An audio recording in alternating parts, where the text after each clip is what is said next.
ওম তৎসৎ ওম তৎসৎ। সবাইকে নমস্কার। আমার নাম মল্লিকা রানী। আমি খালিপুর সনাতনী গীতা পাঠশালার একজন শিক্ষার্থী, যেটা পরিচালনা করছে পতঞ্জলি ধ্যানযোগ একাডেমি। আমরা গীতা স্কুল গিয়ে কি শিখছি, আমি কি শিখেছি সেই নিয়ে আলোচনা করব। আমাদের গ্রামে আগে কোনো ধর্মমূলক কোনো স্কুল ছিল না, তাই আমার ধর্ম সম্পর্কে অনেক অবগত ছিলাম না। আমার মনে প্রায় প্রশ্ন জাগতো যে সনাতন ধর্মটা আসলে কি, সেটা আমাদের কি শিক্ষা দিতে চায়, আমরা পূজা অর্চনা যে করি এটা শুদ্ধ হচ্ছে কি না। আমি এইসব প্রশ্ন আমার বাবা মা, আমার বড় ভাইদেরকেও জিজ্ঞাসা করেছিলাম, কিন্তু তারাও তেমনভাবে উত্তর দিতে পারেনি। আমরা যখন স্কুলে যেতাম তখন আমাদের স্কুলের টিচারগুলো বলতো যে নিজ নিজ ধর্ম সম্পর্কে কিছু কথা বলো। অন্যান্য ধর্মের বন্ধুরা তারা নিজের ধর্ম সম্পর্কে অনেক কিছু জানতো, তারা আত্মনির্ভর হয়ে কথা বলতো। আমি নীরবে শুনতাম, কারণ আমি তো নিজের ধর্ম সম্পর্কে কিছুই জানি না। পরবর্তীতে আমি পতঞ্জলি ধ্যানযোগ একাডেমিকে ধন্যবাদ জানাতে চাই যে তারা আমাদের গ্রামে একটি সনাতনী বিদ্যা পাঠশালা চালু করেছে। সেখানে গিয়ে আমি প্রথমেই শিখলাম আমরা সনাতন ধর্ম। সনাতন অর্থ হচ্ছে চিরন্তন, যার বিনাশ নেই, অবিনাশ। সে সনাতন ধর্মের শিকড় অনেক গভীরই। আর অনেক ধর্ম আছে না, যেটা বলা যায় যে এত সালে তৈরি হয়েছে, কিন্তু সনাতন ধর্ম কার দ্বারা তৈরি হচ্ছে, কখন সৃষ্টি হয়েছে এবং কখন শেষ হয়ে যাবে তার কোনো নির্দিষ্ট সীমানা নেই। সেখানে গিয়ে আমি শিখলাম আমাদের প্রধান ধর্ম হচ্ছে বেদ। বেদ প্রধানত 4টি ভাবে বিভক্ত: ঋগ্বেদ, সামবেদ, যজুর্বেদ, অথর্ববেদ।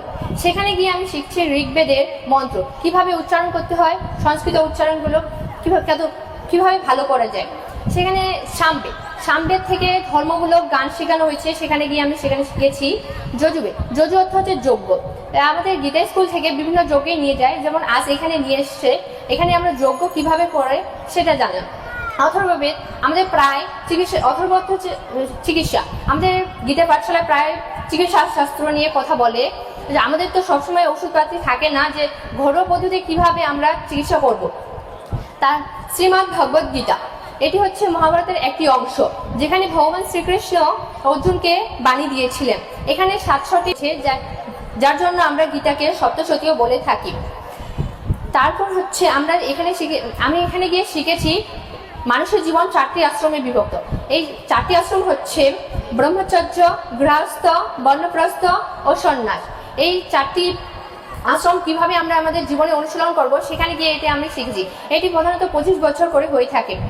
আমরা তো প্রায় প্রার্থনা করি না, আমরা দুর্গা পূজা, সরস্বতী পূজা, আমরা শুধু সেইখানে মন্ত্রটা গিয়ে বলে দিই। কিন্তু আমি এখানে গিয়ে শিখেছি এই মন্ত্র বলার আগে, প্রার্থনা করার আগে একটি উচ্চারণ করতে হয়, একটি শব্দ, সেটি হচ্ছে ওম শব্দ। সেখানে গিয়ে আমি শিখেছি সনাতন ধর্মের মানুষের আচরণ কিভাবে হয়, কিভাবে বড়দের সাথে আচরণ করতে হয়, তাদেরকে সম্মান জানাতে হয়, কিভাবে বড়দেরকে নমস্কার করতে হয়, পিতামাতাকে প্রতিদিন নমস্কার করতে হয়, কিভাবে আমরা পূজা অর্চনা করব, কখন কোন মন্ত্র উচ্চারণ করব। আমি সেখানে নিয়মিত যাচ্ছি, শিখছি এবং শেখার চেষ্টা করছি। আপনারা আমাকে আশীর্বাদ করবেন আমি যেন আধ্যাত্মিক এবং একাডেমিক শিক্ষা ভালোভাবে অর্জন করতে পারি। আর আপনাদের কাছে অনুরোধ রইল, আপনারা সবাই নিজেদের এলাকায় গীতা স্কুল খোলার চেষ্টা করবেন। আর আমি তো জানি, আমাদের যখন প্রশ্ন করা হতো গীতা সম্পর্কে আমি বলতে পারতাম না। এমন অনেকে আছে যারা এখনো জানে না যে কি গীতাটা কি, আর তাদেরকে কেউ প্রশ্ন করলে তারা উত্তর দিতে পারে না। তাই আমরা চাই যে তারাও এই গীতার জ্ঞান অর্জন করুক। সবাইকে নমস্কার।